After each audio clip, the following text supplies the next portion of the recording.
Hi everybody, we're here today in a bit of a mystery tour and we're going to be in the trail of Rob Roy MacGregor, so let's go!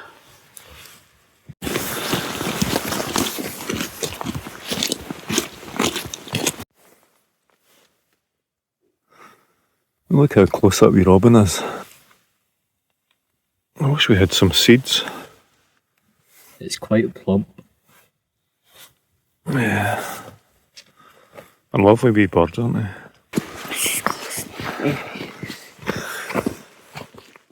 Let's go.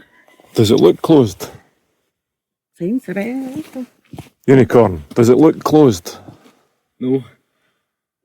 Apart from the Can you hear any noise? Any chainsaws? Any huge vehicles? Any heavy plant? apart from the strange, horrible eldritch screech that just erupted from the woods there. Yeah, I heard that. Can we get a wee bit of normal conversation here instead of talking about Do we have any comments on the strange, horrible eldritch screech that just erupted from the woods? No. a bird? I don't know, birds just don't sound like that. A goose? If it was a... The only animal I know that could make it sound like that would be maybe it was a Wendigo hanging over from that foggy night. Wendigo into the forest. Mm-hmm. What's a Wendigo? A giant bipedal deer with bony bits On its head. on its head. Well, it's quiet. Shh, listen.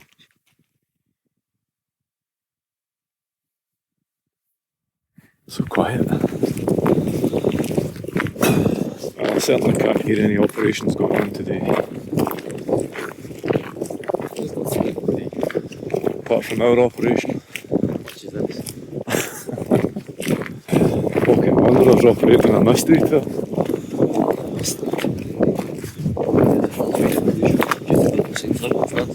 I'll tell you what, it's getting chilly. The sun's going down.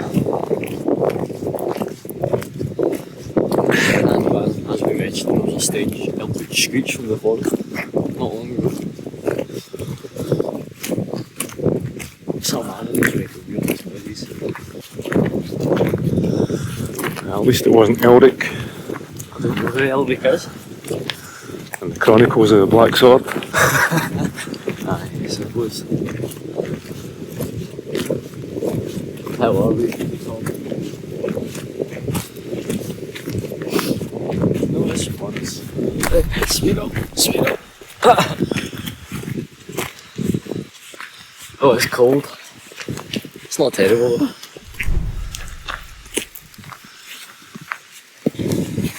Surprisingly enough, the Yak's not carrying meant today. I'll get a break. The hill stops here, honey. This is the last hill. It's not. It's not this trail. We don't usually come round this way. We usually go down the lower end of this trail. We diverted ourselves this way for unforeseen circumstances. Due to unforeseen circumstances. So we'll hit the hill first. Oh look. So it makes you a wee bit. Oh. So we've just been passed by the forestry and they just gave us a nice wave. If I do remember correct, we've spoke to forestry before when we were up in Glencoe. Oh yes, I had the rangers there, part of the forestry commission. The Forestry Commission rangers are really nice people. And it looks like they've been planting a lot of trees. You can see the little the white tubes that they put the trees into. There's a lot involved in forestry. It's very interesting. It's very interesting work, forestry. Yeah, the forest will explain it to us. Harvesting, planting. Yeah. Harvesting, planting, preserving ecosystems. If I remember correctly, there was a goal to unclear the highlands. To unclear them. To undo the highland clearing. Plant more woods. Yep.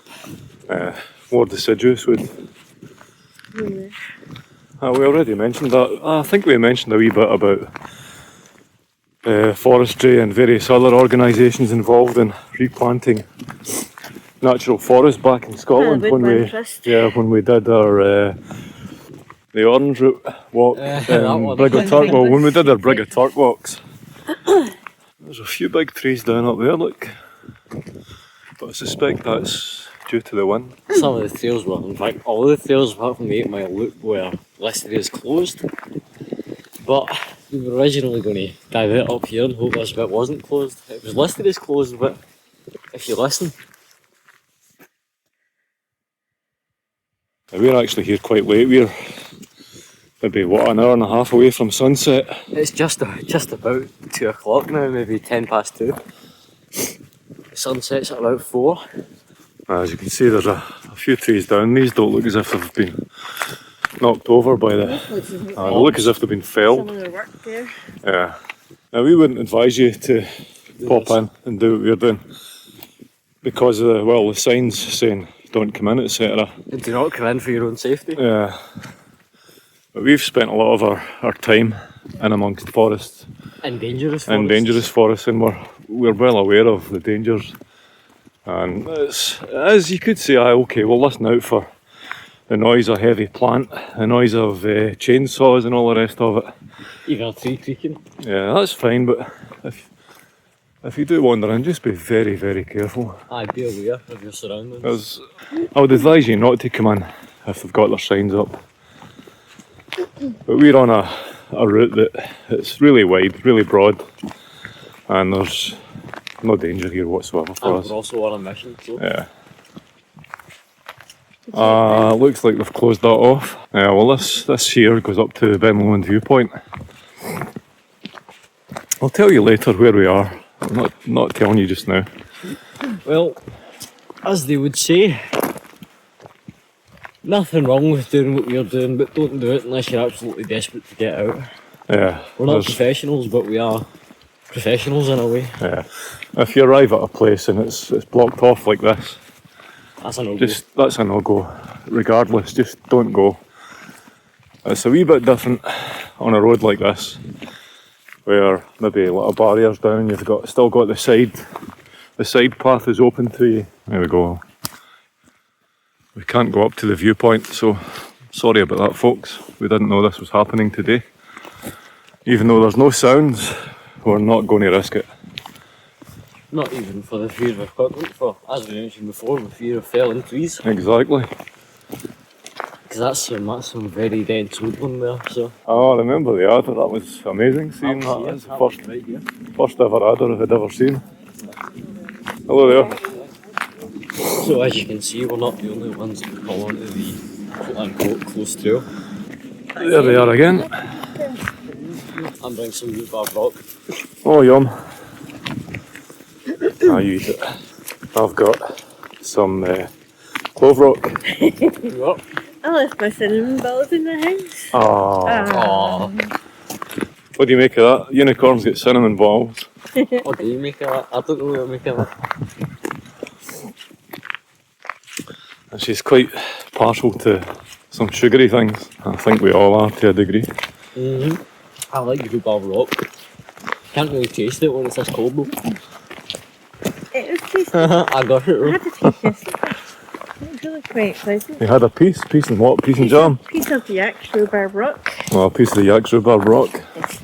I'm not a traditional yak, I eat rhubarb rock. Yeah, no grass for this one. No grass for that yak. How no? Oh, you can eat grass if you want. I didn't mean that kind of grass. Ah, when you- Someone will get it. Yeah, we know that. We know. None of us eat grass anyway. Nope. We don't even set fire to it. Nope. Don't set fire to anything really, we're not arsonists. Right, and there's a wee signpost here, but you're not getting to see the signpost, sorry. No giveaways see just reasons. yet. Yeah. We'll get past the Basically unmentionable. on Alright. the 8 mile loop as part of Oh, oh yeah. Cute Labour Road. Yet another one of the locks in this area. Yeah. So we'll save another one. Oh, there's a But they few. haven't mentioned it. There's a few, and it's lovely. It's lovely in the spring and the summertime. Unfortunately, it is sort of closed for various operations until 2024, spring 2024. So you can come back here in the spring of 2024. And you, unless you're a professional. Oh. Loch and Spling. Another one. Oi! What? Mention the what now? The Loch and Spling. Never heard of it, don't know what that is. What? Frog. Where? Where? Where? Where? It's a frog. It looks like a frog. Stone frog. Sorry. It just looked as if it moved. It must have been my imagination. It's probably just been the light. The light's changing. It's a bit cold for frogs. But at that time of day, where the light's changing, and either Unicorn hasn't had anything to eat, or she's just imagining things. That's starches affect the imagination. I've just had caffeine and I'm ingesting sugar. I've got it all covered. I'm awake enough. Oh. Da da da da. Will it be frozen? Noises, people coming. Oh, yeah. We've got a nice picnic bench. Right, actually we'll wait, we'll stop to say goodbye. Right, here we come upon one of the wee lochings, which is basically a small loch. And there are many of them sort of like spread around this forestry park Thing. thing. I thought the unicorn was about to start rapping there when the speech started, but to enter some freestyle about Loch Ard. What about a dump? Ice covering the surface of it, which is not unusual considering the temperature is quite low. But it is very beautiful, wouldn't you say? Sorry, I would say it's very beautiful. Yeah, it is, You it's not say lovely. very Of course it is. it's quite nice. Quite nice. So where are we anyway? There, what do you think? I think it's beautiful. Look at the ice. Yeah. You actually stretch through out. Don't actually see any flowing water at all. Well, Which means it's all ice. I thought this was Loch and Spling, but I've been corrected by the Unicorn. Which is a wee bit. Now, this is Loch and something or other. I've forgotten the name of it. We'll put the name up. 50 quid to whoever walks out on it. There is actually a walk called Loch and Spling, and it starts from the main car park, which is more or less where we started from. And you will find that you get it and you look for, you'll see that you've seen the markers with all the different bandings on them, and this one is a green one, and it sort of like basically starts off from the left hand side of the car park and it takes you in this lovely wee walk called Loch and Spling, in which you do find walking just like this. And it is also a lovely walk. If you've not got strong legs, as we have seen with some people in the past, you might struggle a wee bit, but I'm sure that everybody here has got strong legs and everybody out there has got strong legs. So The thing is, come out and walk anyway. Yes. You can always turn back if you get too tired. Just come out and walk. Enjoy it. Unicorn keeps look. Try that again. Try that again. Try that again. Try that again. Look, she's trying to poke me in the eyeball. Look, Is the hair? 3 times. Right, you get not the unicorn, stop trying to poke his Get the eyeball. hair off the He doesn't have a hair. He doesn't have a hair in his eyeball. Good. Yeah, look at the colours in the trees. Beginning to go golden, and that's not just obviously they're not deciduous, they're evergreens. But they're starting to go a wee bit golden because of the colour of the sun as it's going down. If you paint them yellow, will they be ever yellows? Ever yellows, it's almost sunset. It's going to look gorgeous here.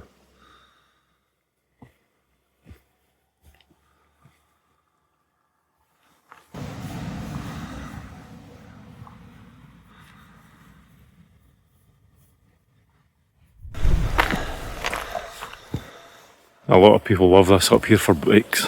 They love to cycle around here as well. Oh, we should do that. Yep. Okay. I don't know if they do logging at night. They do it during the day as well. Why do you think the vans are doing their rounds? Yeah, look at that. People out Yeah. of the dangerous areas.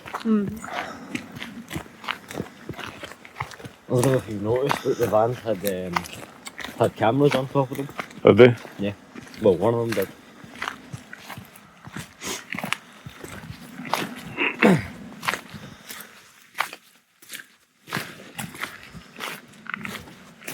Funny how the sculpture trail's meant to be closed, but the 8 mile diverts onto it. Yeah, well, we're not actually on that part. Well, there's a sculpture right there. Where? Right there. Right there. So it is. It's not one of the traditional ones right now, I don't remember that. No, no, I It's like a bird in flight. Don't know what bird though. don't Like know. an Eagle. Aye. Yeah, definitely an eagle type sort of sculpture.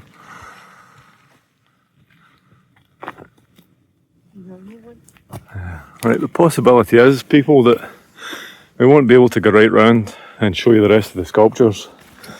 So we'll go as far as the turning point for the 8 miler, and if we can't go any further, we'll just explain at the gate what we won't be able to see, so that you'll be informed when and if you do come out, or even if you don't come out and you just enjoy watching this kind of thing. Or any paleontologist that can explain to me how the avian dinosaurs supposedly survived the mass extinction event to make birds Yeah, when the non-avian ones didn't. Probably for the better though. a chicken or an egg. Can you imagine if something horrible like the Tyrannosaurus Rex was still wandering about? Yeah, wouldn't be fun. 60 mile an hour running speeds. Yep. Not fun. Yeah, we certainly can't run at that speed. I don't think I can even believe. I'd be lucky if I can make 8 miles an hour. There you go, folks. That's us coming into the last glow of the sun before it goes down behind the hills. Golden hour. It was a bit of a golden hour, isn't it? It's lovely. This is that bit where we sat when it was the opposite of this. Roasting hot, boiling. Yep. Shuts off. Shorts off.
Well, alas, we've come to what is basically the end of our journey, because if you can see down there where we're supposed to be going, as the bear is looking now, it's blocked off, and I don't know if you'll be able to hear it in the mic, but they are most definitely felling just down the hill there, so Yeah, they're felling over in that direction. for our own safety and for theirs, it's better we don't continue. Yeah, we're going to turn back. We probably could walk the rest of this section, which is an 8 mile hike, but we're not going to bother. It wasn't on part of our plans anyway, but as they're busy down there, it could be too dangerous going anyway, so Don't want to push the unicorn too hard on yeah. So we're just going to head back and we'll let the unicorn explain where we were going to go. You'd be quite interested. Well, there you go, there's the front of the eagle that we showed you earlier. We only got a side-on view and a rear view. This time. Yeah, and again, it's a lovely trail. This, unfortunately, we couldn't do the rest of the sculpture trail. And the unicorn's about to tell you a little bit more about that. Yeah, folks, as you probably heard from the yak and the bear, we can't actually do what we were originally going to do today because of the forestry felling works and things like that.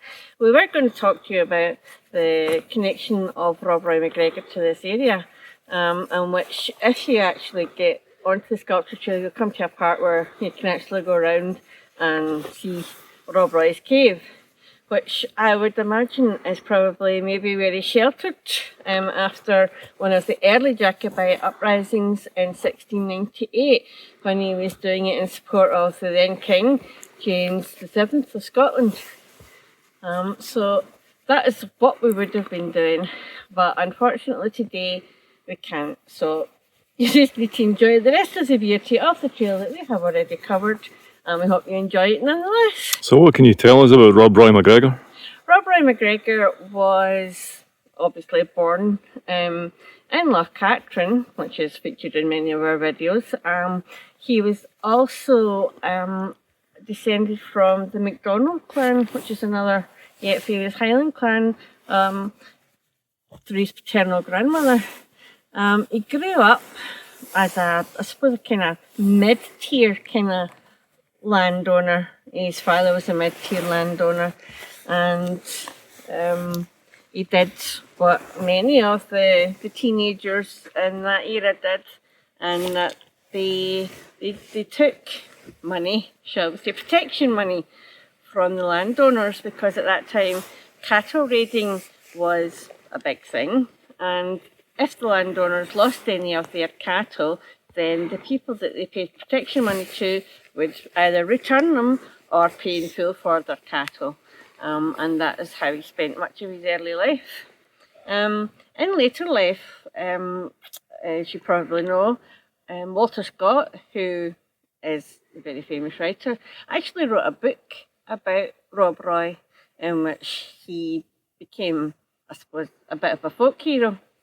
And that all obviously ties into all of our other videos from Loch Ard and Glenfinglas and the surrounding areas.